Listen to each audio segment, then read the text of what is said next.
Comic Podcast on the Without Your Head Network. And I want to go around the table real things and see how things are going. You know, usually we jump right into the show, but I wanted to take a moment real quick and, just kind of visit our crew here. Because without them, I mean, we wouldn't really have a show. And without a show, what are we doing here? But first off, let me hit up my my brother, because in my view right here, I got Roland up top. So how are things been going? I know that this week has not been a good week for the comic book. No, I went on Wednesday and they didn't have any. You know, it's like the only time they're going to have something is when they have Inkblot. And that it seems to be guaranteed to go into your box. It's like you're stuck in your own WandaVision there, sir. Yeah. I'm like, why do these comics have swords on them? And it's, but he didn't even get me extra swords, so never mind. Hey, nice. I'll do the show. Not that we have any sponsors. Not that we're trying to. Never mind. No, I haven't gotten any. They didn't get them in on Wednesday. I haven't had a chance to go back. So you haven't even online. You haven't seen any of the books just yet.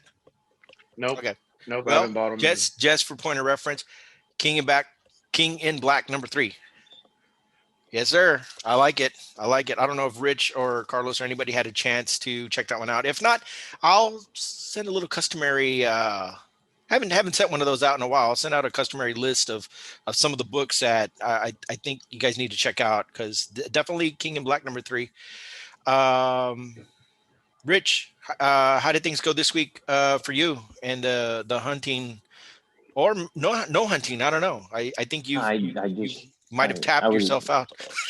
No, I was able to pick up the one I went looking for, which was that McFarlane cover. Yes. The other stuff I've got, I guess, coming in the mail, because I wasn't sure if I was going to get it in the stores. So, whoa. There's a tiger. It's like Wild Kingdom. But yeah, no, I was able to get that Philadelphia. I was able to get the McFarlane cover. They had several on the shelf. None of the other variants, but I got the one I was looking for. Cool. I mean, and I know Carlos gave us a sneak peek. He's all in the future state action there, man. I'm in the future now. He's the future. Yeah. It's pretty crazy with future state, but wait, hold on. So this is like my part where I talk. Sure, yeah. All right. Carlos's corner. Mm-hmm. But yeah, I'm loving future state, and some of the books I've been looking for have been like sold out. So I'm like, and like there's like some of the titles that I want like a hard copy of it, a physical. Right. And there's some others where like I wouldn't mind if I have it, but I would just read it online. Yeah. Stuff like Robin and like the new Batman, I have to like find them. Yeah. Because I really want them. What's you're going to get caught in that thing with what's coming out in February. You're either going to have to try to locate, either get them pre-ordered if they're still available. Because right now, I mean, we kind of knew that, it was like, what are they doing with this? This seems exciting a little bit. It's going to be something, if you're a DC fan, you might want to pick it up. It was either going to be you either cooled off and you kind of, let it go, or you went ahead and picked it up. But what happened was a lot of people were pleasantly surprised with, the direction that they were going with this. And this is just a theory we had, probably, that some stores were not going to pick up heavily on it. And then the ones that are going to scoop up all the covers, and it's going to be one of these weird things trying to find these issues. And then the people that really want to find it, I mean, it's happening all over with just even regular books. You got the most ordered book around, Spider-Man, and everybody's finding a hard time to getting a copy of anything Spider-Man related when it comes to, the normal run of Spider-Man. And by chance, that's what's happening with the future state. You got the Batman series, you got anything related to Red X. You got some of the Wonder Woman stuff people are picking up. Then you got some of all these offshoots like Nightwing and Robin and all that kind of stuff. The Batman and Superman, that one's coming up in the Future State book. There's a couple of other ones. Some weird Shazam. The Shazam. What is it? Like these family books, like team family books or something like that. I don't know what it was. But why did you go all poodle Shazam? You said Shazam. The Shazam. The I Shazam. don't know. The Shazam Familia. The Shazams. They turn into Shazam by doing a grito. I think it's actually pretty exciting though. I think that it's really cool that everybody's kind of picking up on that, because what's going to end up happening is you're going to have some core books that are based on real deal. I'm getting the dings here. I'm going to go and put that on silent mode. That are getting the judges. Think about it this way. We got a book that came out of the 90s, and we're going to kind of allude to that a little bit. We're going to actually, depending on how much we want to dive into it, and everybody is looking back on this book 30 years and they're making all this stuff about it. But let's think in terms of 30 years from now. I don't even want to talk about where we are, but in the state of like Carlos, he's going to look back at this little moment of future state. And these characters are going to be grounded in the based characters, Superman, Batman, and then these what if characters that I think those are going to truly stand the test of time. The numbers, I mean, I haven't even heard, are they doing second printings yet? Have we heard anything about second printings of any of these future state books at all? I haven't found anything. Honestly, with how they're going, I'm not making a joke. If you look at those videos and stuff where things you didn't know about this comic book character or something, and we watch them and we're like, what? We knew about that. It's going to be like 10 things you didn't know about Batman. At one time, Batman was a white man, and stuff like that. And again, I'm not making jokes about it. Yeah, they're doing their own big reset, like not even like Crisis on Infinite Earths or whatever. They're just straight up. It's going to be DC woke. That's going to be the new imprint. So it's going to be a different state of affairs. A couple of years from now. Nothing wrong with it. When we're looking back at this series of books, especially the time, the political state, everything about it, it's going to be this interesting state of affairs of when it comes to, because art imitates life, and then you have these moments that everything kind of comes together. In the 60s, if you were to look at some of the comics in that late 60s, and even the stuff in the 70s of what they were doing with some of pushback against the comic code, so to speak. Spider-Man was pushing the edge on some of the topics when it came to drugs and all this, and crime and all this kind of stuff. A lot of books were kind of in the moment of what was happening at the time. So is that what's happening? I don't know, but I just know that there's a lot of things that are happening all around, and not necessarily just in the comic books, but in the world. And I don't know if they're directly related or they just happen to be happening at the same time. But I think it's exciting, and I think it's a very interesting state of affairs that's happening in books. And it's not just in Future State; it's in other imprints and stuff like that. So let's go ahead and jump into the first of the minute news. I actually got about 7 little points that we can kind of expand on and stuff like that. But let's go ahead and start with the very first one. Big news around Venom 200. It was the announcement that we had kind of wondered, what was Donny Cates kind of alluding to when he made the thing? I still don't know if that is exactly what he was kind of leading up to. But we end up finding out that it's going to be after that, the actual issue, Legacy number 200 of Venom, will be the last for Donny Cates and Ryan Stegman.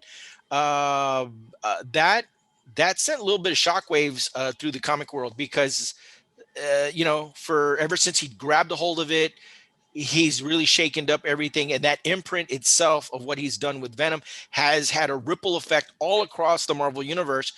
And for a guy that can put together these stories and it not just stay contained within his book, but actually starts to filter out into these other worlds. When we're talking about Silver Surfer Black, we're talking about Black Winter in Thor, we're talking about the stuff that he's kind of, you know, messed around with in Doctor Strange, the Cosmic Ghost Rider, and all this kind of stuff. And now we are left with this thing. What are your opinions? Let's just go, I guess, around the table. What do you think will happen with the Venom? Not necessarily in the book, but the fact that what he's established and then him leaving, where does that leave the book Venom? I'm going to go ahead and start with Richard, since he's kind of, you know, he was one of these guys that had that Amazing Spider-Man 300, and he's seen Venom through the years, you know, done all these kind of things. Where do you think this leaves Venom, which is so hot of a character right now? I mean, they're, you know, it's some of these books are really high dollar books just to get a hold of. Well, I mean, what's next for Venom? I mean, Venom 2099. You know what I mean? Where's the 2099 books now? I mean, everything comes to a, I guess, to a head, and then all of a sudden, boom, it either drops out or it could sustain. Like Amazing Spider-Man 300, that carried on quite a bit right after the 300 issue. That was like a pinnacle moment. That's whenever it was hitting, it built and built and built. And then all of a sudden, it went through a lull. I mean, it's going to be, I guess, real critical to see who they get to replace the writer and the artist. If it's good writing, it might not matter who the artist is. It's still going to have to be someone good. But if the writing is good, the art is forgivable to an extent. You know, unless you're just buying for covers. And if you only buy for covers, well, then you're going to get a lot of people that stop buying just because they're buying for covers. And a lot of the cover buyers, not all of them, but a lot of them are just flippers. They buy it, they resell it, and they make their quick buck. It's like junk bonds or anything like that, where they're just going to buy, and then sell as soon as it's right before. It's almost like drug dealers looking for junkies and stuff, you know? Yeah, pretty much. Yeah, and that was another thing I want to jump onto what Roland was saying, and what kind of leading off what you were saying, Rich. What ends up happening is you got all this. Everybody's been buying Venom. It's been the hottest thing, and I'm not talking about the readers of the actual book. I'm talking about the people that have been going on spec. They've been buying up all the books. The prices have been going through the roof, and all this stuff. Now that he's not there, the bottom just completely drops out. Does nobody wants these Stegman Venom books, because you can go get a 1 in 50 of maybe something else, and it's not going to be in the realm of what they're charging for these Stegman books. And then all of a sudden you don't have Stegman, and you don't have the writing of Donny Cates behind there. And some people, you know, like to say, oh, well, who's Donny Cates, or whatever the case may be. Well, obviously we're about to find out what happens when you don't have a Donny Cates in that. We don't know necessarily where he's going. We know what he's already established, and we know the current books that he's on. We know that he's doing Redneck. We know he's doing Crossover. We know he's got his own other imprints coming out in the future with Flood, and that's a story he's doing with his wife. And then he's still on Thor, as far as I know. Now, as far as jumping into another Marvel book, they haven't announced that, and I don't know if or when. It's kind of weird. It's I figured that they would have already announced something, unless that's going to be the announcement in May, or he's just going to, I don't know. I don't know what ends up happening. What happened to, well, I don't want to say Chris Claremont. They kind of sent him away, and then they bring somebody else. There is no oh, here's the Chris. You know what I'm saying? No, that was slowly, you know, with Jim Lee. That, you know, he had been working with them. Like I said, they created Gambit together. They did all these things, and it was getting to the point where, you know, you had the younger voice. You had Jim Lee, the hotter, you know, and he kept wanting to do old stuff, like old characters. And Chris Claremont actually wanted to, you know, get innovative. And so, I mean, the young person won out, and so they left. Honestly, what I think Cates is doing with Venom, like stepping down, I think that's probably the smartest thing, because like with Chris Claremont, he was writing X-Men for 17 years. And if he was writing another book, most of the time it was another X title. when Donny Cates writes, it's for different little sub universe, little sub teams. You have Thor, you have all these different. So I think he felt like I don't know. I'm thinking he felt like this is the story I wanted to tell. I'm finished with that story, and he didn't want to stretch it out and have those right.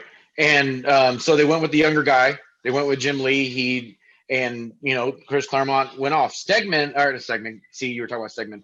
Donny Cates. I think what he's doing is he's finishing up what he wants to tell, and he's gonna finish it off with that instead of getting those issues that aren't, that great. You want to have a good run. You don't want to have somebody going, yeah, it was great, but then issues, these 10 issues, I didn't care for them. So he's finishing off strong, and he's going to focus more on, who knows, Thor. And like you said, I mean, there might be they've been doing a lot of surprises recently, even with the covers, and they've actually been able to keep them secret. So who knows, he might, with Donny Cates, he can just pick any book. Like if he picked up Submariner, I would actually want to read Submariner just because, I'm like, well, or Darkhawk. But well, what? It does leave an interesting thing. It makes you wonder if that is, they're gonna, you got to think in terms of what he wants to write. Maybe he's going to go back to Cosmic Ghost Rider. Maybe he's going to end up going back into, that realm or something like that. I mean, it just seems like, or, what if the launching of what he's going to do, he ends up start writing Silver Surfer. We don't have a Silver Surfer book that's out right now. And if it ends up becoming Silver Surfer Black, the ongoing series, there you go. The God of Light. I'll say this, since we've been doing this podcast, you've been talking about Thor and Donny Cates, like him doing Thor ever since he started the renumbering, and I don't think it was, I think it was when I read Wraith was the first Cates book. And I was like, oh, okay. And so then I gave Thor a chance, and now that is being added into, that is a box. That is a pull box item. Actually, I was talking to Rich. I'm actually thinking about getting Savage Dragon off, only because it sounded wrong. Right. And it kind of goes. No, it kind of goes into that. I love Savage Dragon. It's been years since I picked it up, and I started picking it up again. And Richard was able to get me a issue 250, and I didn't realize just how nudie Eric Larson went with his art and story. I mean, 250 was pretty much, if Malcolm Dragon's wife was in, being drawn, she was naked and wanting to jump his bones throughout the whole issue. So I still like Savage Dragon, but it's a little too, Image After Dark. Yeah. Let me bring Carlos into this. Have you read any of the Donny Cates, any of the Ryan Stegman stuff? Do you have an opinion? I know that it's not, I mean, we're already coming down to the end of it. I don't know if you had any chance to see any of the Venom stuff that's been happening or anything like that. He's going to pick up issue 36, Venom 36, and then probably start there on the 200.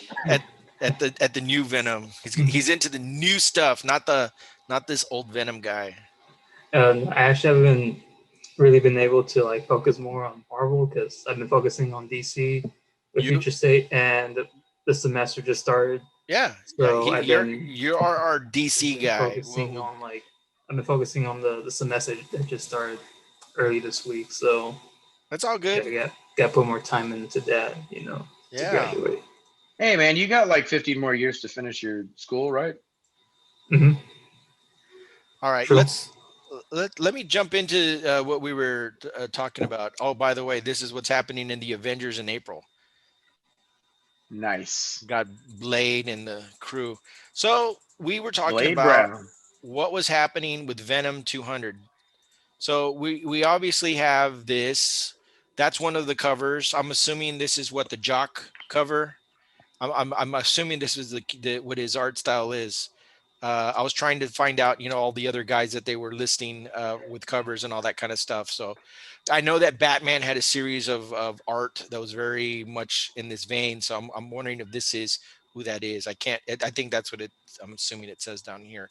So I wanted to kind of jump into a little bit of the actual book itself. It is going to be a big book.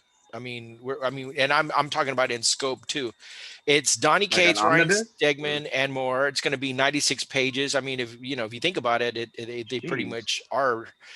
Covers by Stegman, variant cover by Jock. That seems to be that. And then there's going to be a virgin cover of that. So just imagine that, but without that. Okay, and then let's go ahead and try it. They're going to have a Deadpool 30th variant cover from Rob Liefeld. So it's going to be some kind of crisscross. I don't know why they're doing that with this book, but they are. So Rob Liefeld gets involved in this. There will be a variant cover by Ryan Stegman. So along with his regular cover, which is him sitting in the chair, there's going to be a variant cover by Ryan Stegman and a virgin variant cover by Ryan Stegman, which will probably be that other book. More than likely, it's what we've been seeing in every book so far. We get 2 covers of Ryan Stegman, the actual cover. Then we get this kind of variant of Eddie Brock or Venom or whoever the guest star is at the time.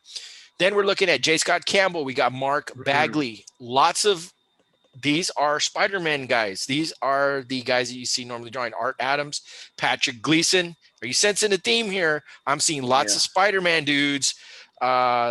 Stephanie Hans, Jeffrey Veregi. That's another guy. Humberto Ramos. That's another guy. Nick Klein. That's the guy that does Thor. And so you're seeing a lot of, and then Garcin. Mr. Garson. Yeah, Mr. Anyway, Mr. I don't know if you want to read this, Roll. We haven't had you read one in a while. So if you want to, I don't know if you can, it's pretty low there. I can do it. There you go. Let me go. Yeah, get the ronca in your voice. The final chapter in the Book of Venom by Donny Cates and Ryan Stegman. This is it, Venomaniacs. The landmark 200th issue, starring the most sinister symbiote in the Marvel Universe, arrives. And after this, nothing will be the same. From Donny Cates, Ryan Stegman, and a who's who of artists from the issues that tore Eddie Brock's life asunder and brought the King in Black to Earth, comes the first chapter of the rest of Venom's life. But in Null's wake, what even remains of the Lethal Protector?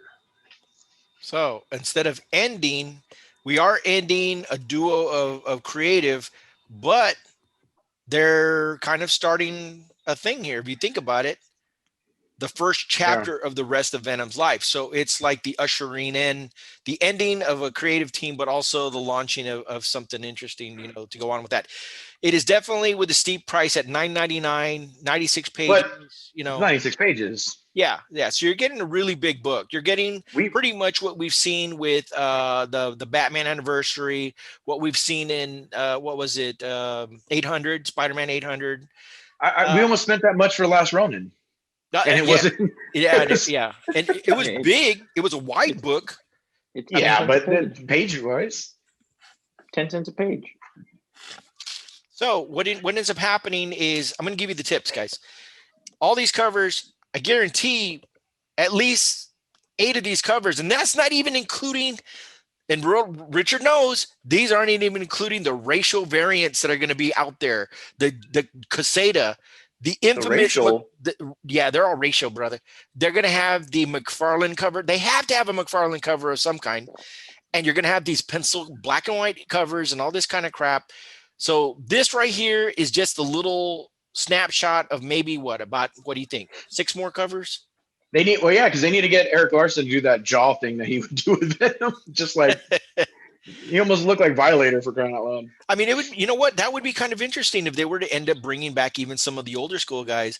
I don't know how he is, if he's still run, in the same graces as, some of these other cats, but I figure with an anniversary of this nature, do you think, and I'm talking about not reissuing old art, do you think McFarlane would be asked to do something, and would he do something?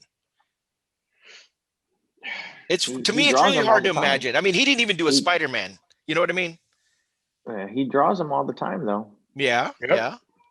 Man, this is one of his babies. You know what I mean? I mean, Spider-Man wasn't his baby, but Venom He's is. co-creator. Exactly.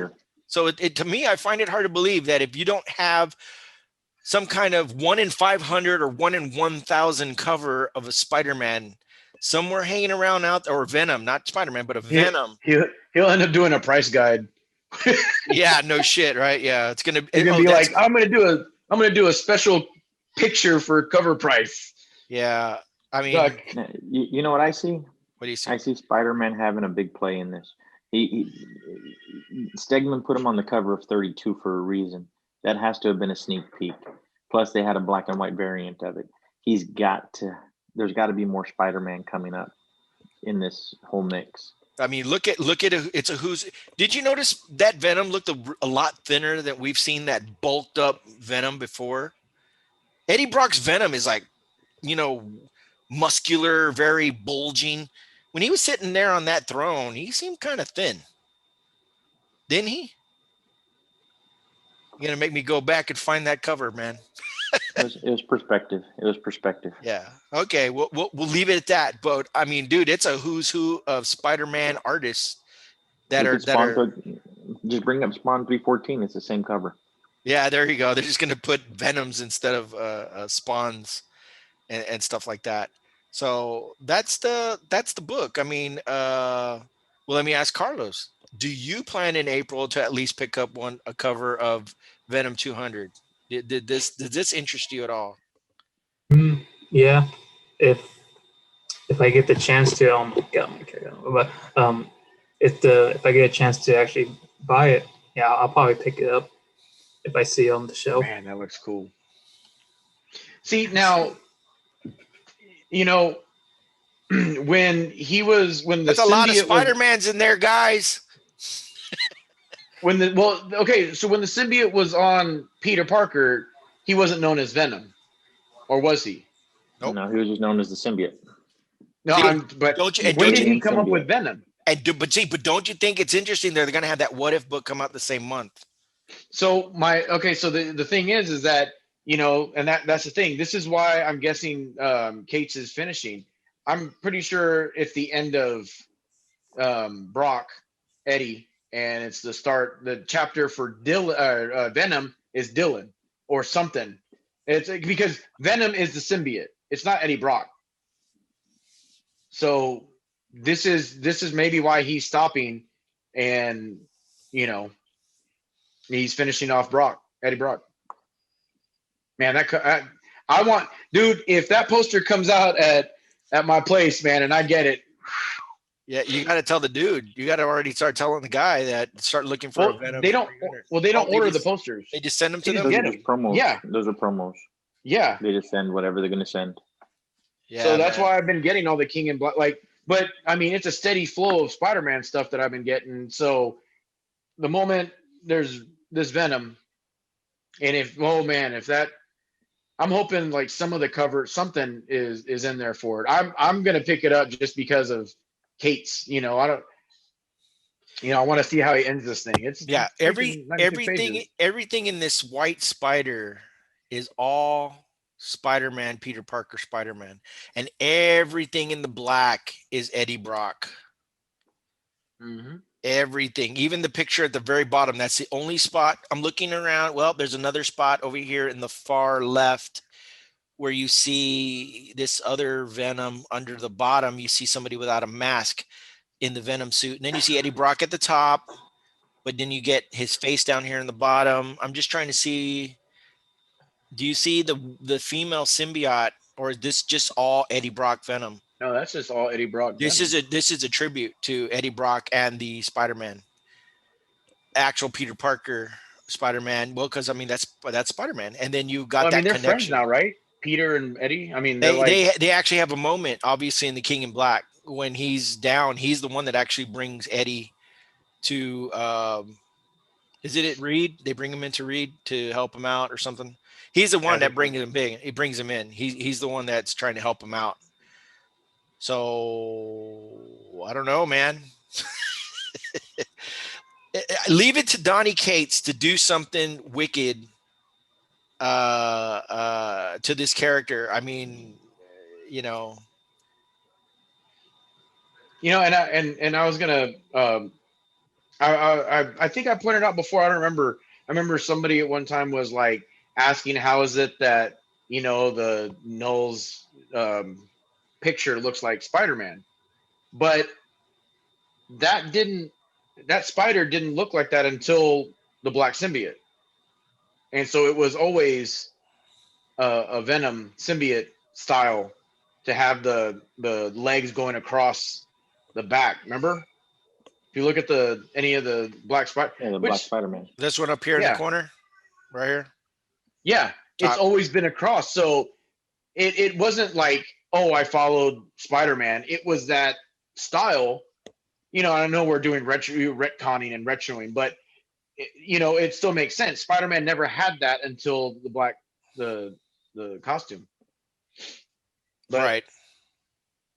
it's just there's only one picture you're saying of the Black symbiote Spider-Man, right? Or is that two right there? Oh, I'm seeing this one here. I see then a to the right. head over here. Yeah. I'm seeing this is a different one right here. This dude. That's the Shield one or something like that. I forgot his Agent Venom or Okay. something like that. Oh, isn't that what's his name? What they call him? Flash. Yeah. Flash Thompson. Okay. Yeah. See, and so Flash was him, but he was still a Venom. He was still. I thought he was Cosmic Venom or something like that, Space Venom or whatever his name was. Yeah, he was a different guy. And see, and that was the thing. I don't know where everybody's dropped. He was in the Sinister Six. He was in the Sinister Six. Whenever you look at the cartoons, wasn't it?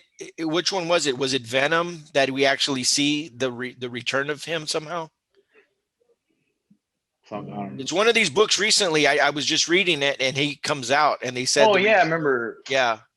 So I don't know, dude. It's becoming a walk down memory lane of symbiote suits, and who's the next guy and all that kind of stuff. All I know is that it's going to be very interesting to see what ends up happening with that for sure. And again, it's because it's Kate's. I wouldn't care if somebody else was writing it. I like what I've been reading in King of Black and Thor and crossover.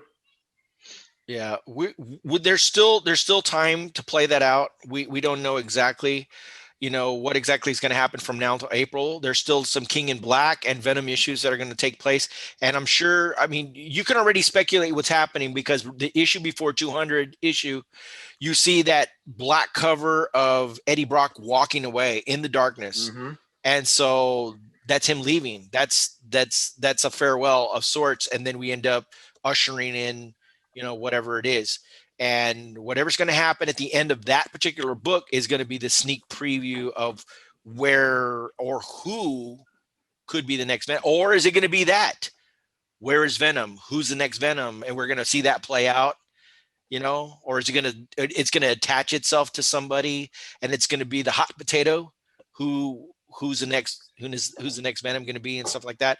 I mean, all I know is that that's the launch of that other book of the what ifs Peter Parker became Venom. So that should be interesting play. I'm going to go ahead and move ahead to the next subject, which is I don't know. To some, it's it's this one, and it's you can either call it the company, the mothership is embracing the character that just fizzled out, or when's Condor Man coming back? Okay, let's just say that. Hey, there you go, dude. Where is he? He was hinted in. We saw him hinted in what was it that we saw? And we just saw it. We're like, holy shit! There's Condor Man being hinted in the thing. What was that? It was a Pixar short, right? And it was in the back, right? It was in the poster. No. It was a little toy of Condor Man. Well then, okay, yeah, that's right. He was playing with the Condor. Okay, that's right. It was the. No. It was the toys talking to each other. It was like from Toy Story 4 or whatever. The newest, yeah. Well, the ones like that were with Duke Kaboom or whatever. Okay, so let's go ahead and go into this crap. Okay. Yeah. And that's what it is. To me, this is the I had mentioned what's gonna go into the toilet bowl. This is gonna sell a bunch of crap, and you're going to have variant covers. You know, why not bring the original artist? Who was the original artist that brought this crap to life? Nobody cares. Yeah, there you go. So, you know, I don't see him, you know, they should be bringing him and celebrating his creation and all this crap. Okay. The only reason that I'm going to say that I'm saying that it's crap is because of, again, they're trying to push it down your throats by the narrative. This was one of the hottest, hot for what, 2-3 issues? I mean, Well, go ahead. Go ahead. Here. I'm gonna let you read it. 30th anniversary, as right here is where it will start. Celebrate the 30th anniversary of the 90s hottest hero in 3 spectacular stories. First, an untold story from Darkhawk's early days by creators Danny Fingeroff and Mike Manley. Then explore the winged hero's cosmic years by Dan Abnett and Andrea DeVito. Finally, find out what the future holds for Darkhawk by Kyle Higgins and more. 40 pages. You know who that and more is? Donny Cates. Oh shit! Oh my god! You know, and they bring in Hook Lee. In Hook Lee, I love his artwork, but you know, I'm not buying this anyway. Rich, are you where are you at on this? You buying this? I was over there in the other room. Yeah, that's where I went. I did. Who is that? Nova? Is that Nova over yeah, the that's corner? yeah. Another dude, and then Galaxy the Star-Lord Chris man. Pratt. What's his name? Yeah. Chris Pratt.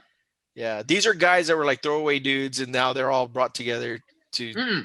Well, the Nova one of the Corps thing that's in the Guardians of the Galaxy. That's where. Well, not only that, but in the Spider-Man, there's a recent Spider-Man cartoon where he's a kid, like an actual kid.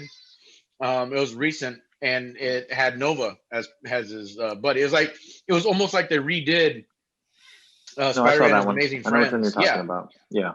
So let me guess. And Nova, it's a young Nova, and yeah, they're gonna put this dude in Guardians of the Galaxy. Is that what's gonna happen? I hope not. Well, they've already got the whole Nova Corps thing going in Guardians of the Galaxy. Yeah. They're the ones that they left off the Infinity Stone too. They're just gonna drive these books up the wall. That's what they're gonna do. And that is gonna send all these dudes into a frenzy. You're gonna see everything, you know, all this crap. This is where the junk bonds become reality. They embrace it. They end up putting it into something. And when that happens, and any inkling of it, and then a book that has so many copies of whatever ends up, you know, going through the roof, and then you're scratching your head going, wait a minute. Okay. Because I already have an issue. Don't get me wrong. I know McFarlane's got his place in history, but when you start putting Spider-Man and Spawn, who have had millions of copies, and those things are starting to break that, you know, anywhere between $25 and $50 threshold, you have to be thinking, what is going on here when these books that have sold millions and millions of copies, there's so many of them out there. It is crazy that we're seeing this. Copies of Amazing Spider-Man 300 are going for thousands of dollars. For the longest time, that book was at $300 capped. That means it was it. Maybe $350, and then it would go into like maybe that $400. If you had a badass, you know, 9.8, 9 point something copy, it was in that threshold. It didn't go thousands and thousands and thousands of dollars as it is. I mean, there's a piece of crap copy that I saw somebody post, and they wanted like $400 for this thing. And I'm like, holy biscuits. I mean, there were like ticks and dings and all kinds of stuff all along the sides. And this is a book that has easily 300,000 copies out there of that issue. I don't know. There's a lot of issues with that. As I'm looking at this, it's weird. I'm watching. When I first see this character, I don't think of Darkhawk from what I remember. Nope. You know, I'm thinking Silverhawks or something with Shadowhawk, or so you're saying Silverhawk? Yeah, because that's another remember guy the cartoons. Yeah. No, the cartoon, the Silverhawks. Oh, that's what I'm saying. That's what I'm thinking.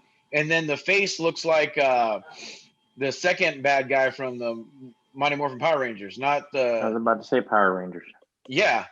not the red dude. I forgot what his name is. So The one that, they And revamped Mr. this. Too. Sinister's gem right in his chest. Yeah. I mean, I remember. I mean, you look at pull up Darkhawk #1. Okay. That's Richard. That's not Darkhawk.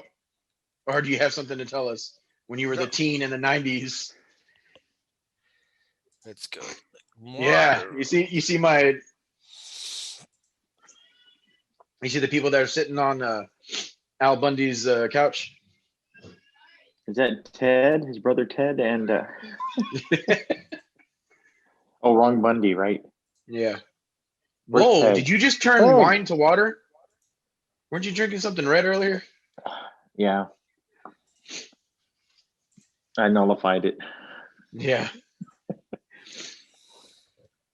Okay. Yeah, he don't look anything like what he's in that picture, bro. Wait a minute, is that Judge Dredd? Hey, is I this mean- Ravage? Is this Ravage 2099 right here? Look at this dude. I think that's Richard though with the red tie in the back. And then I used to dress back in the. Yeah, with the trench coat and everything. Look at that, $1. $1.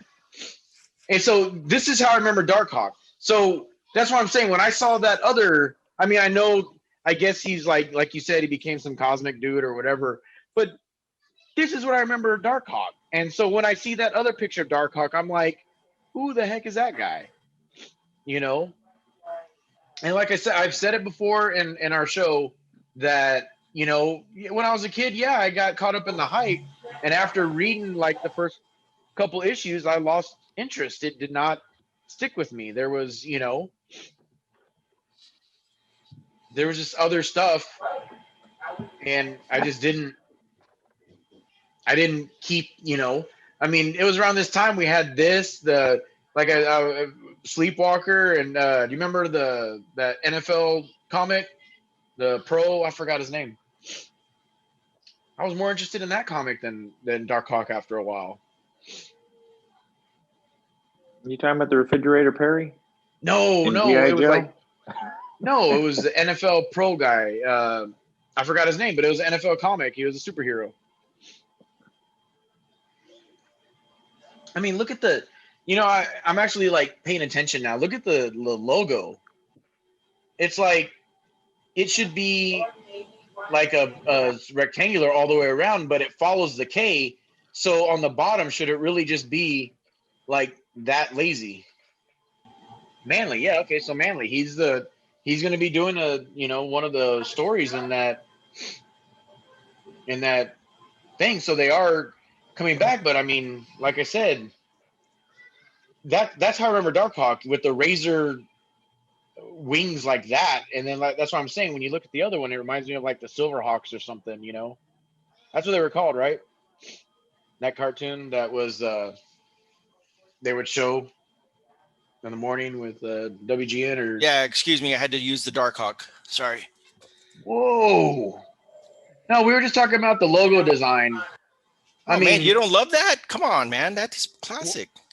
Well, look, we're saying if you look at the bottom, it's just like this solid hunk of crap, but they followed the K. So you would think that everything, it's lazy. But if you look at this, the thing, Yeah, it is and Manly. and they're still using the same crap design. Well, that's the only thing that they're using because. Yeah, I know. But Manly's the one who did this cover, so that's. Yeah, well, well, okay, not this cover. This is in Huck Lee. No, I know that. No. I'm He's saying, credited with the logo. Yeah. So, yeah. I mean, look at what they're. I mean, is this supposed to be Future Hawk? Is that what this is? Maybe in. I don't Huck know, Lee but see, doing this is where I would see a picture of Manly going, "Look at that massacre, my boy." Darkhawk 2099. Oh, hey, because like you said, it has Ravage. It's the 2099 son of and- Darkhawk. Son of a Darkhawk. He's Dark Hawkling. And we're gonna get the secret origins.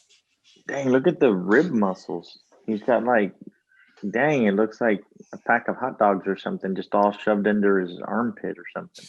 He's got a hot dog down below too. Man, this is like I still don't understand how skin tight these things have to be and still protect you. But do you notice his eyes? Do you notice his eyes under the mask? If he takes off the mask, is he Spawn? Oh, look at the shape of the black. Yeah, and then when and if you move back and forth, it's still following you. Yeah. What is this? What was that? That's the Judge. What was that NFL? What was that NFL comic? That Super Pro. Yeah. Oh God. That's coming next.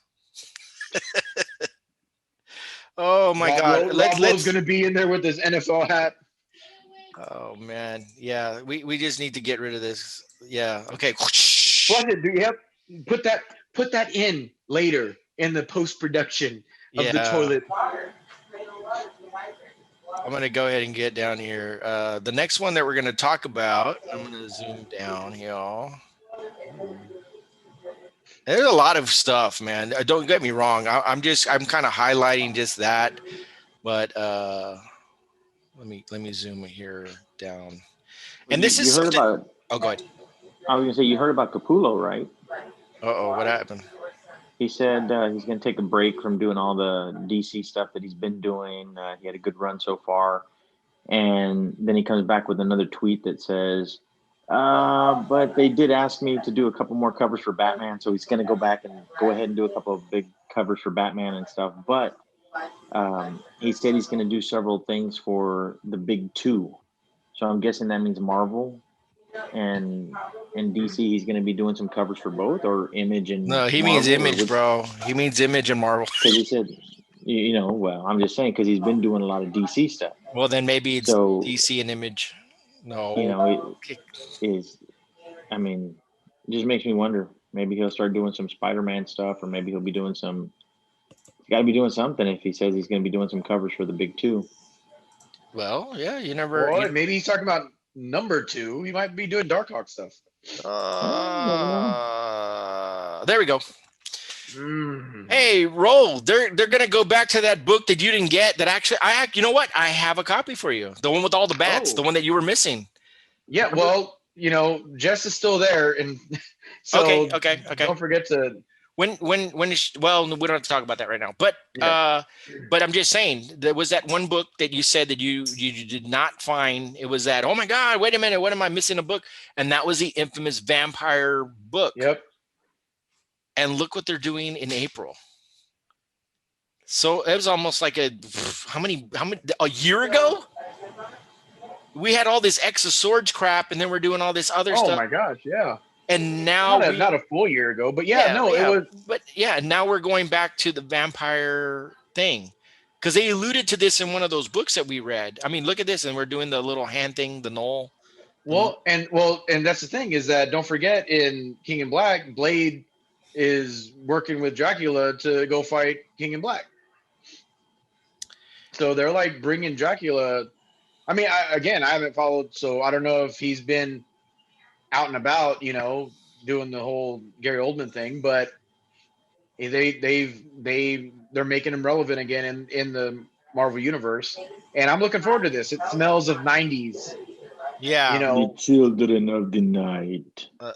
I'm still waiting to see his arch rival. Well, he came out in that one issue. Yeah, that one. Yeah. Who know? You know what? They're going to wait 11 more issues before he actually pops up again. So I don't know if you want to take a gander at what they have to say about this. Wolverine takes the fight to the vampire nation in a quest to stop Dracula's plot to co-opt his mutant healing factor. But what sacrifices and moral compromises must be made before humans and mutants see the dawn? And will be a 32-page book.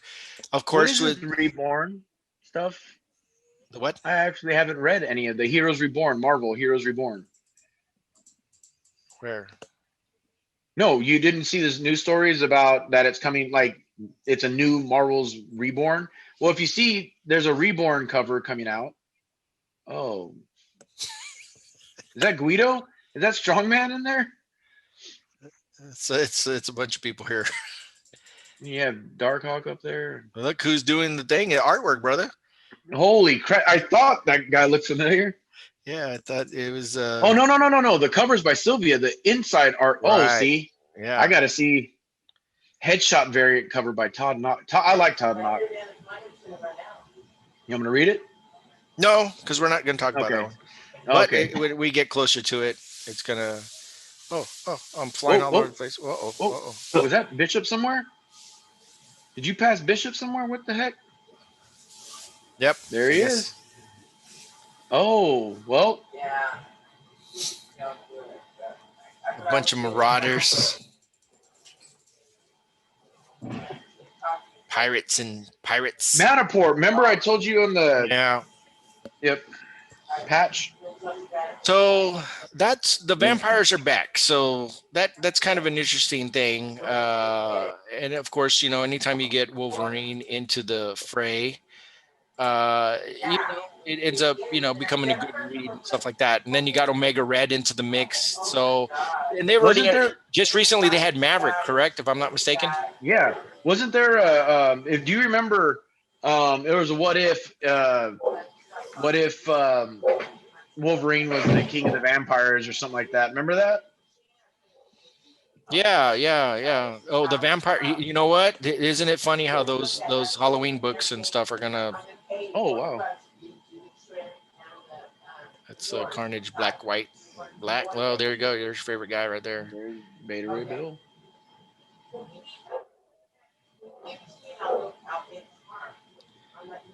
There's that one. Let's get to where that other issue. I'm wondering when they're gonna bring Wonder Man back.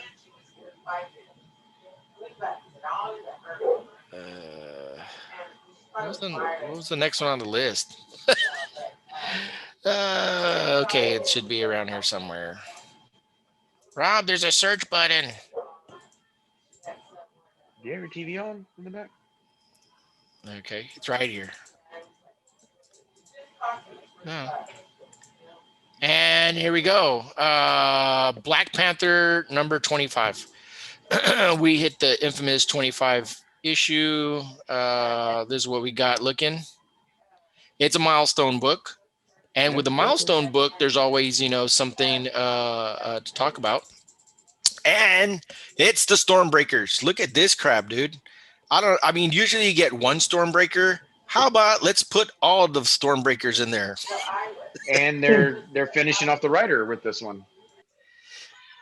So let's go ahead and take a look here. It's his landmark final issue. So it's another guy that's leaving. You want to go ahead and the contracts are all up. They signed all the same contract for each of the artists, and that way they keep it fresh. I wonder if that does that mean Pete Momoko, so they had to let go a lot of the writers. Does that mean all these other dudes are going to take over? Yeah. Okay, it's the end of an era for the Black Panther as renowned writer Ta-Nehisi Coates concludes his Wakandan epic. Over 5 years, Coates has taken the Black Panther to hell and back and expanded Wakanda into the distant stars. Now in his final issue, he brings T'Challa full circle back to the home he left behind and the crown he has never fully accepted. This is the story of a king who sought to be a hero who was reduced to a slave who advanced into legend, and the man who has struggled to hold up an empire in his bare hands. The journey will conclude, but the legend remains. Don't miss the close of a historic epoch in comic history, including an epilogue drawn by Brian Stelfreeze.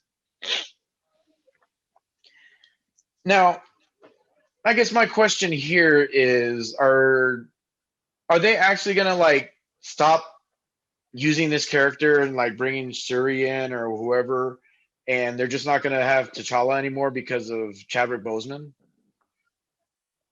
Because when they said they're not going to recast T'Challa, it's almost like, you have what's his face that played War Machine getting all upset. He's like, "Hey man, you let me go and got Don Cheadle. What the hell?" This is so I thought it was more of just the ending of the artist and stuff like that. So I guess they just decided to end this entire run, which I'm kind of shocked by, because it's like, well, I don't know.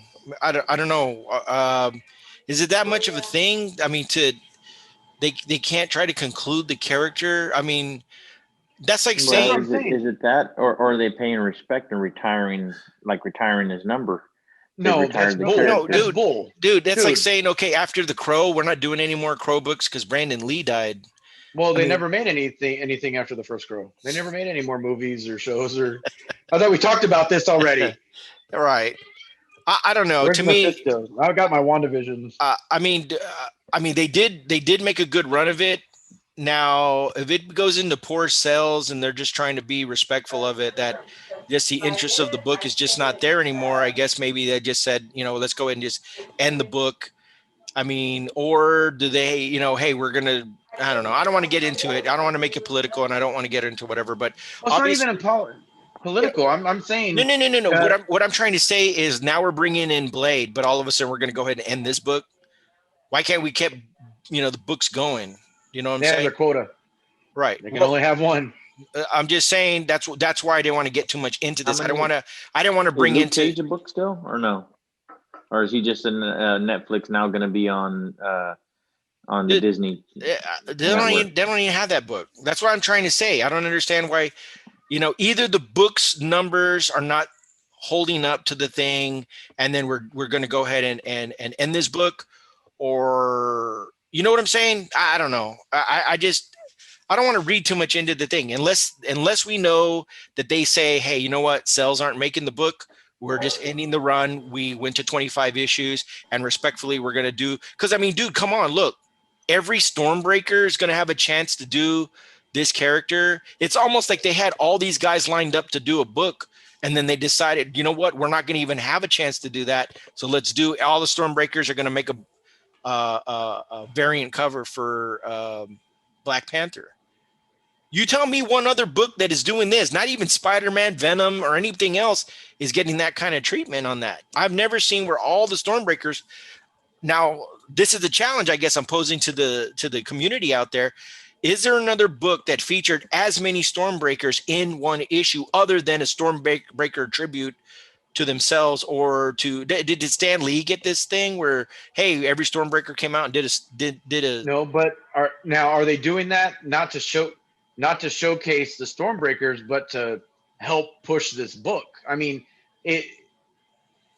it's not so much of, oh, it's an honor to do this. Are they doing it because, well, we need people to want to buy this and make it more than it is? I don't know. Because I mean, how many people have you seen, like when you see Venom, and you were talking about all the variants, dude, they were all classic Spider-Man guys. I don't know anybody other than Jack Kirby that's worked on Black Panther. Right. So you can't pull. Well, no. Well, I'm just what I guess what I'm trying to say is for them to bring all of I mean, if we were to, is that all the Stormbreakers? That's what, 1, 2, 3, 4, 5, 6, 7, 8. I think that's the 8 or 9 dudes. I think that were part of the Stormbreaker crew. Richard's going to probably go. Artist. Richard's probably going to go bring in the thing and count the dudes on the cover, but it's a Stormbreaker thing, and I think all the Stormbreakers are in full force. And I think this is amazing. Don't get me wrong. I think this is awesome that they're doing this, and I think that for all of them to come out and do that as a send off, I think that's cool. I'm just kind of wondering, well, why is the book going away? Is it poor sales, or are they just deciding to retire the character, or? Or this is just like Venom. I don't know if this is just his final issue of the run, and they're going to get another writer for this, but those are the 8 guys, right? Like 8 dudes. 8. So again, and this is what I'm saying, it looks like, I mean, from the story, just the way they're making it sound, like just like with Venom, it looks like what they're saying, T'Challa making the full circle. To me, that makes it sound like his story is ending, but of course, Black Panther is something else. It's not the person, but to end T'Challa Again, making speculation. I don't know, but it's just like, like I'm saying that in the MCU, the movies, they straight up were like, no, we're not going to recast him. It's like, why not? Because if you reboot it 5 years from now, you're going to have somebody else play him. So, But I mean, there's a diversity of some sort in the Stormbreakers for this season, I guess you can say. There's a Brazilian, a Japanese artist, 4 Spaniards, and 2 Americans. Yeah, and we when we did our Stormbreaker issue, we kind of broke down, I guess, a couple of those cats, and we kind of talked about that. And then that's when there was that, I don't want to get too much into that, but I know that there was a controversy of Patrick Gleason, because he had already been kind of established and he had been doing his run with Spider-Man, and everybody was like, wait a minute, he's not a new guy. And everybody was like, a lot of these other people are new or up and coming artists that are like getting ready to do that next level. And they were saying, well, Patrick Gleason has been around and he'd been working on books. And then everybody was like, wait a minute, and then they were like, these aren't the young guns anymore. They're called the Stormbreakers. So yeah, it's like the Marion Hossa. Yeah. There's the Marion Hossa. Yeah. They get the veteran. But so that's interesting that they're bringing this out. Maybe there'll be more about Black Panther number 25. Let's The way to find out for sure, send an email to Quesada, Joe Quesada. He's the creative director. He's EVP and creative director. Who does the art for that Double Trouble? No, never mind. Did I go too far? Oh, That one. It's like Loki, Thor, and Loki. Yeah.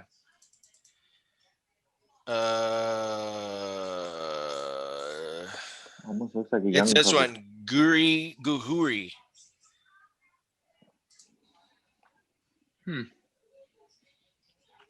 Look a little Double Dragon. Webtoonish. watercolorish. No. But no, there's a lot of people that draw. Like, that's why I was wondering who exactly it was. These mech strikers.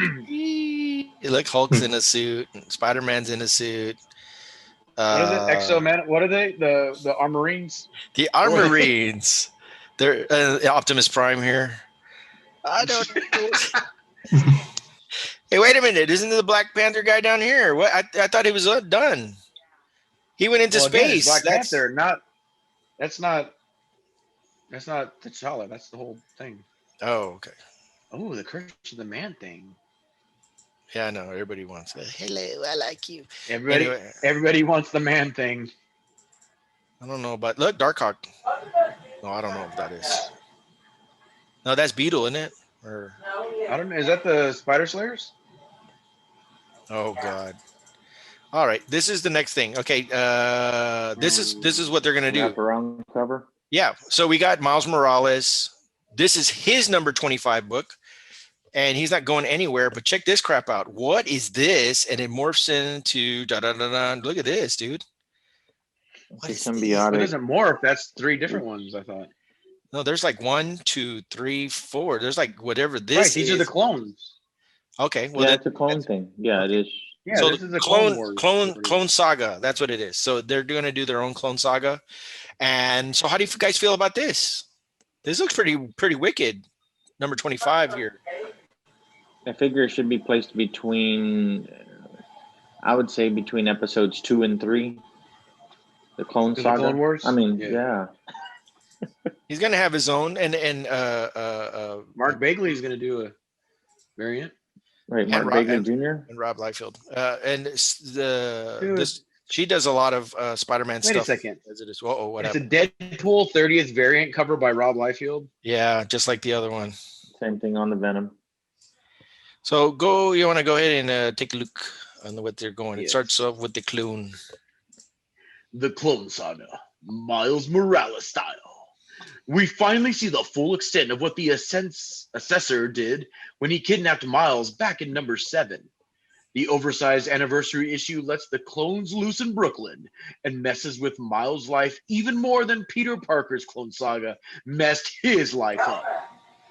All right. Yeah. Back in issue 7. So you know what that means. Yep. Everybody running to go find issue number 7 so they can jack that book up through the roof. I dig it. I dig it. I like it. You just want that Rob Liefeld cover. Oh yeah, I can't wait. Pouches and things. But see, the thing is, his cover is just going to be.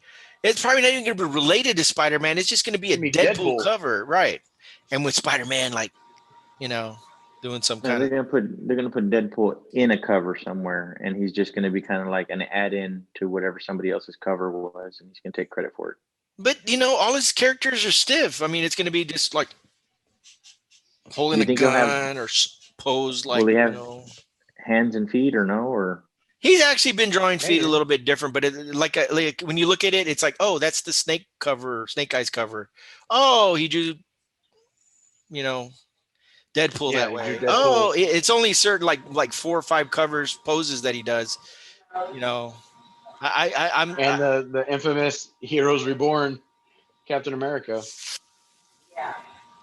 How many times did we see GW Bridge like that or whatever his name was, and all them guys from X-Force and Six Pack? Yeah, funny thing today, I mentioned Miles Morales today.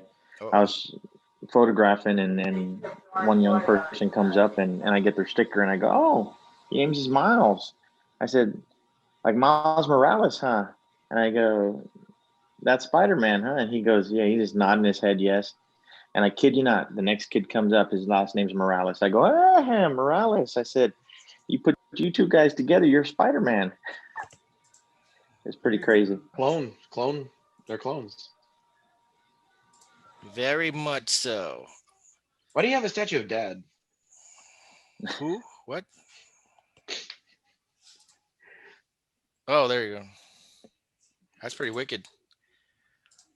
And that brings us to this. Spider-Man, Spider's Shadow. And you know what I just realized? That some of the covers have already been here. And I just realized that because I pushed this and look, you have another cover. I did not know that. I kind of missed the boat there, guys. I might have to go back and see if there were some extra covers on those.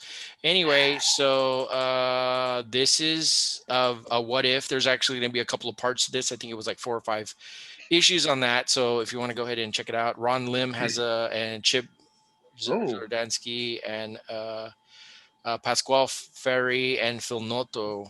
So we're going to have some, I think you're going to have a lot of different artwork coming on this one. But go ahead, roll. Right. What if Peter Parker became Venom? Peter Parker once put on an alien suit that nearly destroyed his life. But what if he'd never taken it off? Ignoring every warning, Spidey embraces the dark symbiote, haunted by terrible nightmares and exhausted by an endless barrage of bad guys.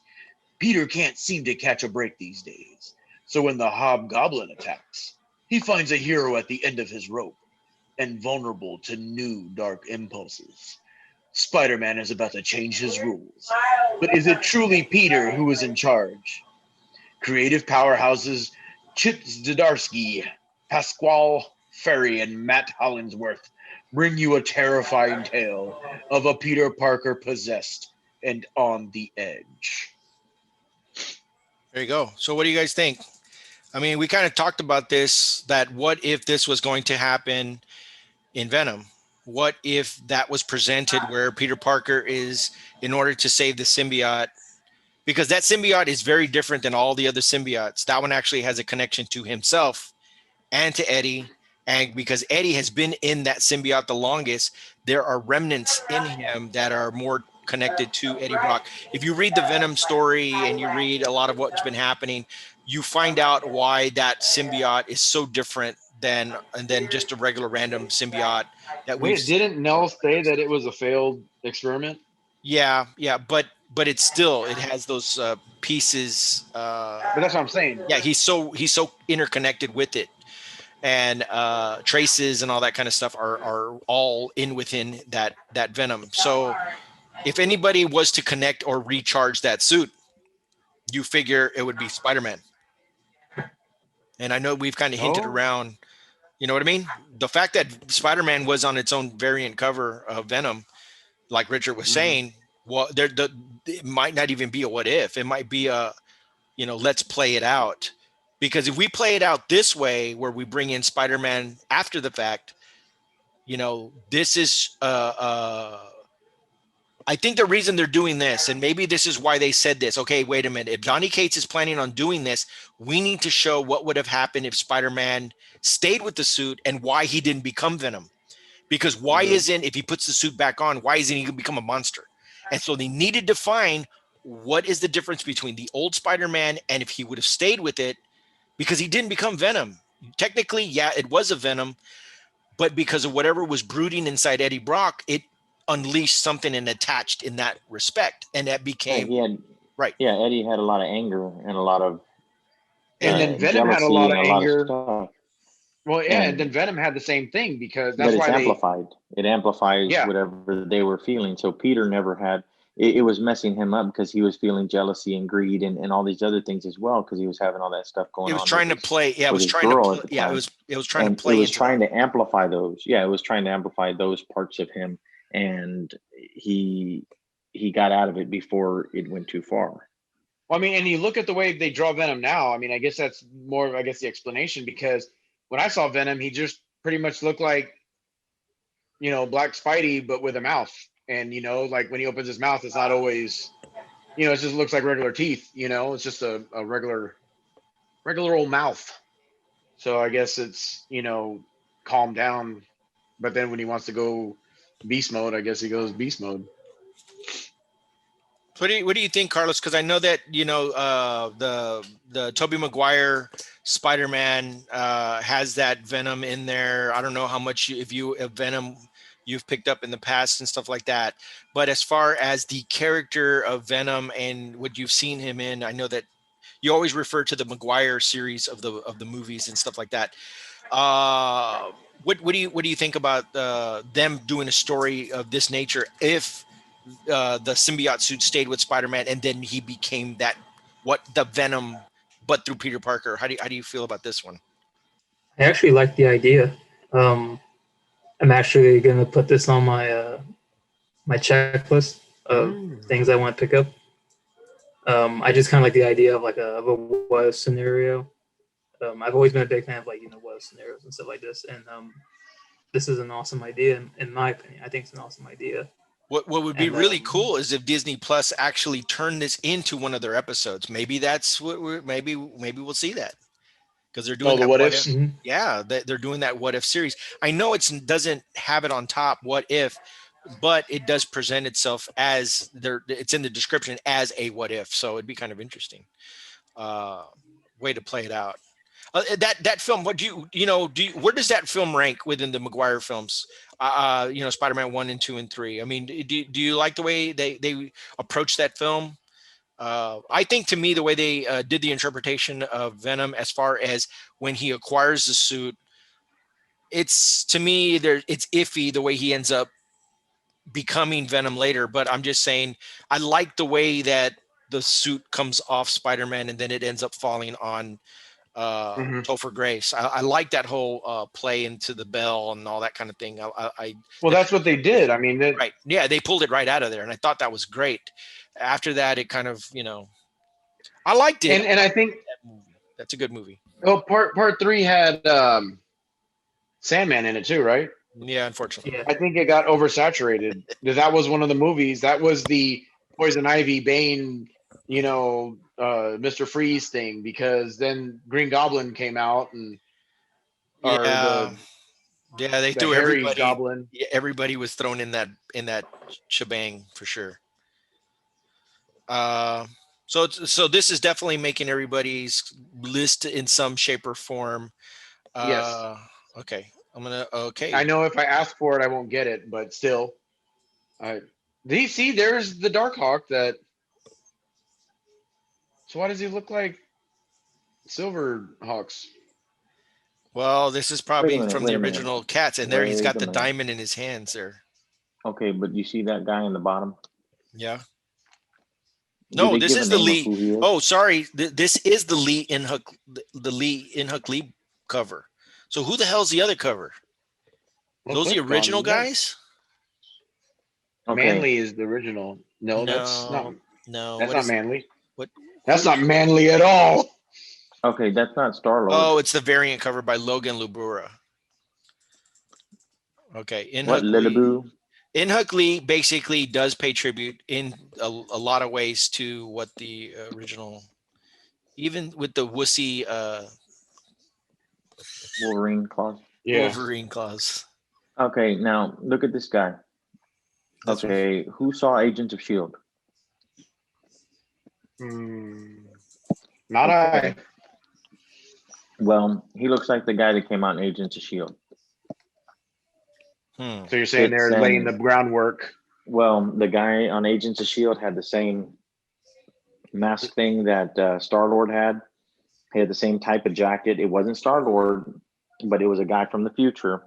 And this guy looks like him. The way they're drawing him, he looks and like he had the that floating character. diamond. Well, he had a anti-gravity belt buckle or something like that that would help him float. But it looks like the guy. And he, you know, and on the other cover, on the other cover, it had the Star-Lord looking guy, and Right, he had and the it had same, Nova. the same mask. Huh. Yeah. Interesting. Nova. So yeah, let's go. Now I'm curious to see if the Venom actually had something. Has 30 covers lined up in it. Yeah, it's all all those. Yeah, there were arrows on the side of it, just like that one. That's not Venom. Yeah, I know, I know. but we're gonna. I said just like that one. Okay, this one doesn't go anywhere though. He just wants to push buttons. I just want to push the buttons. It says 3 images on this one. Okay, there's that one, the infamous one that looks like Spawn 314. Yeah. Yeah. Okay, you're right. It is perspective because up here he's got definitely a big chest and all this, and then he's got the sword. Yeah, he's almost standing in that. Even though he's sitting, it's almost in that perspective of that picture I took of Marilyn Manson. Yep. Yep. And then they have those big wings. But it's an homage to Oh Love Gun, shit, because dude! you see all the smaller Spider-Man. That's gonna be that's the regular cover, dude. So they're gonna have a wraparound and this one. I want that one. They're gonna have 2 variants. Dude, if that is the poster that comes in, holy crap! Oh my gosh! Oh my lord! This is gonna be just to get this and the variant, the Virgin variant of this. Right you'll there. find it at Walmart in a Walmart 3-pack. Dude, to get a whole shirt with this, with all of that collage on the front and back. No, that's Rob. What are you thinking? That's too many Spider-Mans and Venoms. Now, you know what? Do you see him in there? I'm looking for Waldo. Right there. Yeah, Waldo it. 2099. Is that King Diamond? Is that Waldo King Diamond? 2099. Oh no, that's Venom. I thought that was King Diamond in there. So let's go ahead and let's take a quick gander at some books that I think would be kind of neat to pick up coming up on Comic Book Wednesday on the 27th. Let's go ahead and, of all things, X of MANOWAR number 4. It's a different suit that's happening here. And is he making the suit, or is there something else happening? And I guess that's what they're kind of alluding to in the write-up in regards to this. That's where Donny Cates is going. It's a symbiotic suit. Everybody wants to go in that direction. It always just reminds me of that. I don't know why, but when I think of like what you were just explaining, I picture the EXO cover of him standing, with his arms up, and then they do the later with the girl. Yep. It's almost like a throwback to that. I love the colors. I love the use of what they're doing here. This, without all that, it was a Virgin variant, man. You're looking at like almost a very, Is this a Valiant Vision one? A Solar Vision? Remember? Oh yeah, you put those glasses. We used to have the glasses on. Yeah, and I like how they're doing the flares in here too. I think it's really cool. If you haven't not read X of MANOWAR, it is a really, really cool read. It's a play, on the I don't want to say Iron Man, because it's not really Iron Man. This is more of a alien in nature kind of symbiotic suit. Time travel, almost time travel. I don't know. It's its own variation and stuff like that. So I really dug that. Elvis, it showed what happened to Elvis, so he became the map maker. Yeah.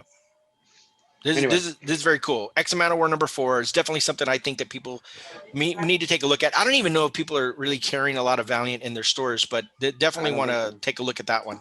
Another one is a book that I've been reading out. This is number 7 of the variant edition. There was a death of a character that ended up happening.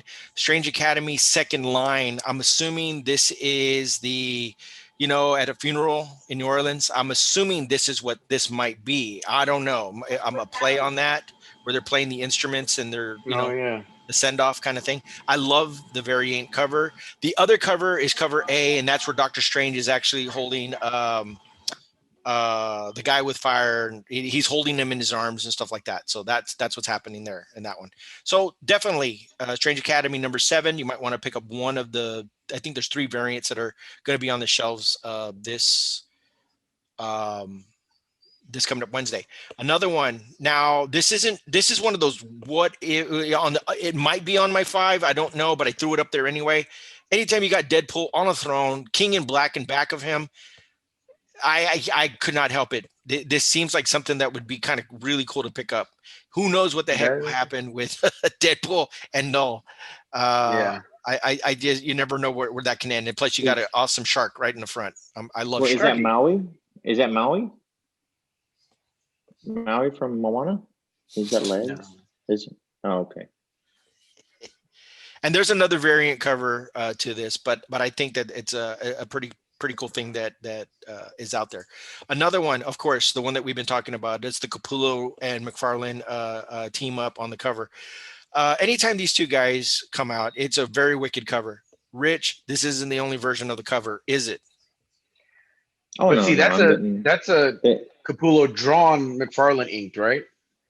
Yes. Yeah, because there's a black and white variant, and then there's a sketch artist variant where it's literally just the penciling. Yeah, and is that a 1 in 50, I believe, the pencil sketched one. Yeah, I think it's a 1 in 50.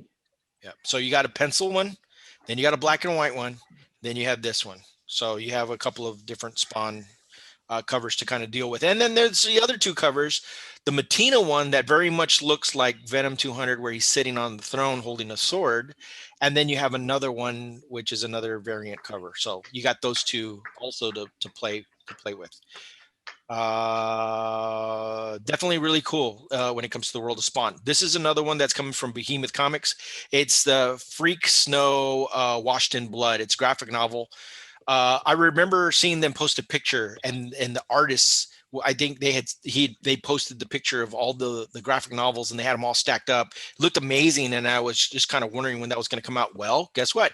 It finally hits the stores. You can either go to Behemoth Comics and pick up this copy, or you can go to your local comic shop. It seems that a lot of stores are picking up on Behemoth. They're picking up on all these a lot of the independent books, because why not? They're probably some of the hottest things that are out there right now. And if you're looking for something really, really cool, Behemoth Comics again delivers with Freak Snow Washed in Blood. Definitely pick that up because they're not following like the corporate things. They're getting that indie, like that fresh flavor. Very much. It's like the what was it, Vertigo or whatever DC had for a while, that off print. And yeah, it's those little subsidiary ones. It's like IPA beers, you know. It's something different. Everybody flocks to them just because of that. Definitely want to take a gander at this one when you're at your comic shop. And then of course the Star Wars, the High Republic. This is the second printing. Dude, when you got a bunch of lightsabers like this, you know that this is something you need to pick up. especially when it's a bunch of unknown dudes on a cover, and it could all be their first appearance on this new Star Wars stuff. These are guys like this guy right here. I've seen him already on like 2 or 3 covers that are coming out in issues 2 and maybe even 3, but they're playing up this guy right here. I didn't even know the name. I apologize to everybody in the Star Wars universe. I am not that well versed, but you do have Yoda right here, and you have the other guy is Jeff Windu. There you go. And then Mace there's is Hank. dead. There's Hank up there with the blue lightsaber. You can't really see him that well, but anyway, he's up there. But these are all new dudes. They're all new. And then of course you have the. This is like a throwback to me, like of the old Marvel books back in the day when they were Yeah. and introducing, and they actually put the name of the person. So Now, is this the before title of the? Well, yeah, this is the project that not this, but movie version is what Lucas is pushing and working on right now, isn't it? they're He's working got the on trilogy that he's working on with Keanu Reeves and who did they That's the say was Matrix going to 4. be? That comes out later. No, it's yeah, I'm trying to remember they're who it was that they got for the female part, who's also going to be like Carrie Ann Moss. no, I don't it's know. supposed to be somebody on the in between realms person. The you know They should where they should get Ahsoka Drew went. Barrymore so they can like revisit Babes in Toyland. She just starts fires. Yeah. I'm not too sure. I know Taki Waititi was affiliated with either an animated or a feature in the early days. They've kind of hinted about that at the Disney, Disney Plus day.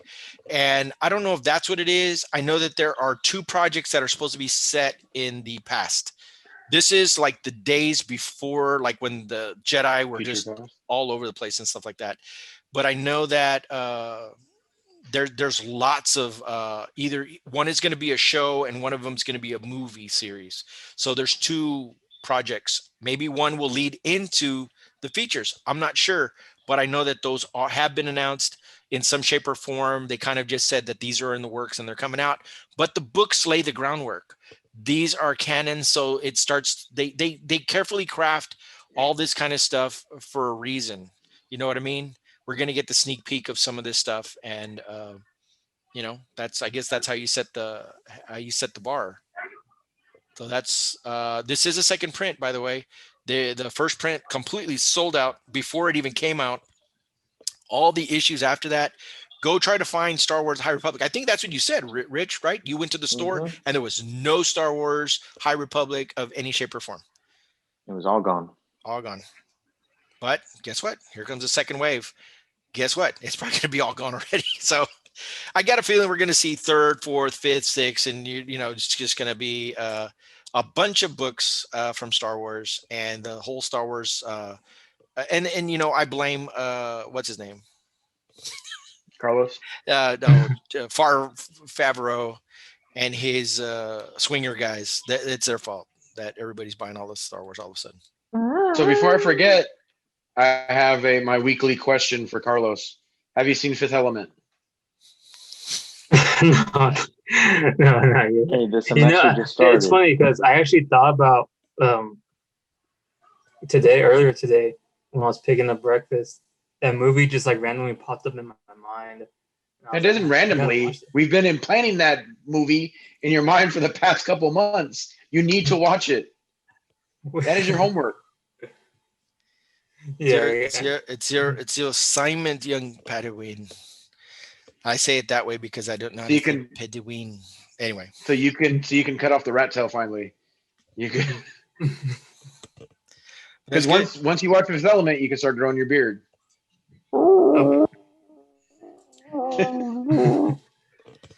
Cool. Roland mentioned it. WandaVision episode. Is it 2 or is it just one episode? 3. Yeah. 3's already It's out. just one episode. Last night. Yeah. The only one episode. So the first one was 2 episodes. Now we're into 3. I'm gonna wait till we get into. Let's do that next. Episode 6. Yeah, that's when the pivotal moment will happen, and the cat's going to come out, and it's because I've tried to avoid some of these websites, and I don't know if in those first 2 episodes, and I don't want to go too deep into it, but did you guys catch any of these Easter eggs that people have all of a sudden they said that there's a helmet under the table, and I'm like, I didn't even have time. I'm too busy looking at these guys eating. Much less they said, if you look at them eating at the table, there's a big helmet under the table. Have you heard of this? No, but I know the first one, the toaster it was like a Stark thing, and then the watch or the other thing was a Hydra. I love those little commercial breaks. I love that. Well, this one, I think is fantastic. It's not a spoiler. It's called Now in Technicolor, and it follows like the Brady Bunch esque. So we're looking at the 60s ish era. 70s. Yeah, But 70s of the 60s. Okay. Yeah. Well, okay. Yeah, Well, because Brady Bunch it was in the 70s, so they've first gone two- through. Yeah, I mean they've gone the through Dick Van Dyke Show. and then they went This one- through. If you look at the house, it doesn't look like it, but you get that feeling of the Brady Bunch. Yeah, well, in the first ones, I was getting little hints of, Bewitched, a little bit of Donna Reed because we've seen it so many times, and Dick Van Dyke, and the whole, the being a witch and all that kind of stuff. It was Well, Dick I have Van to Dyke, say- and then it went into Bewitched was the next Yeah. one. Right. But I have to say, this one, the way they have Vision's hair when it's like perfect. Did they do the perm? No. That's gonna be the next one. No, when you see this, it's his hair, because they do the beginning is again like an updated, like a 70s sitcom. So it's not like the other two, and it's more of like the ba ba ba ba ba ba, it's awesome. I loved it. You're gonna enjoy it. More just again, they end every episode with a what? And, little peeks at what's going on behind the. Well, this one's not even. I mean, They all my full-blown- kids, when we watched it, that last part, everybody was like, just all looking around and stuff like that, like what? And then they Okay. all got upset because they have to wait a week because now they get to feel the pain we did growing up. Oh boy. Now, Yep. now, Carlos, Disney Plus, or have no Disney Plus? Bro. Okay. You will get the updated version soon. I guarantee it. We're gonna have a retrospect of at least. We'll lock in 4 episodes, and then we'll do a retrospect of those 4 episodes. Rob will FaceTime you while he's watching it and let you watch it while he's watching it. Hey, there we go. But that we'll- doesn't and we'll happen act until he them out watches as- the Solomon. But I want to thank everybody for coming out to the show. What you guys got was a little sneak preview. It will be cut. I mean, you can actually watch this segment again. We'll have it online for a while, and then like the other 2 episodes, there's 2 other episodes. But if you want to see the cleaned up versions, they're on YouTube, and you can also hear them on the Without Your Head network. Go there, look up Rip Comics Podcast, and you can catch some of the links where all the episodes are, or you can go to Anchor and you can catch volume 1, and we're into volume 2 of the season of the Rip Comics Podcast, so you can actually catch some of the older shows and the newer shows. But we had our top 5 in here of sorts. Let me run down it really quick. It was X of MANOWAR number 4, Strange Academy number 7, Spawn 314, Star Wars High Republic number 1, second printing, and Freak Snow Washed in Blood, the graphic novel. That's the top 5. That's it for Rip Comic Podcast. I want to thank you guys for joining us again, and until next time, we will be here, and we hope you're here as well. Thanks a lot, guys.